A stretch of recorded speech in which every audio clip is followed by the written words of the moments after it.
ஆவணி மாதத்தின் முதல் பிரதோஷத்தை முன்னிட்டு பிரசித்தி பெற்ற அம்மையநாயக்கனூர் கதலி நரசிங்க பெருமாள் கோவில் நந்தீஸ்வரருக்கும் சுயம்பு லிங்கேஸ்வரருக்கும் சிறப்பு அபிஷேக ஆராதனைகள் பூஜைகள் நடைபெற்றது. திண்டுக்கல் மாவட்டம் அம்மையநாயக்கனூரில் உள்ள 800 ஆண்டுகள் பழமையான பிரசித்தி பெற்ற அருள்மிகு கதலி நரசிங்க பெருமாள் கோவிலில் ஆவணி மாதத்தின் முதல் பிரதோஷத்தை முன்னிட்டு சுயம்புலிங்கேஸ்வரர் மற்றும் நந்தீஸ்வரருக்கு பால், தயிர், நெய், தேன், மஞ்சள், பன்னீர் உள்ளிட்ட 21 வகையான திரவியங்களால் அபிஷேக ஆராதனைகள், சிறப்பு அலங்கார பூஜைகள், தீபாதாராதனை நடைபெற்றது.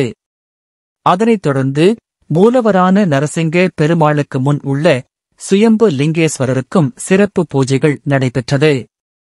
மேலும் ஆவணி மாதத்தின் முதல் பிரதோஷம் என்பதாலும் சனிக்கிழமை என்பதாலும் நூற்றுக்கணக்கான பக்தர்கள் கலந்து கொண்டு ஓம் நமச்சிவாய நாமம் சொல்லி நந்தீஸ்வரரையும் லிங்கேஸ்வரரையும் வழிபட்டுச் சென்றனர்.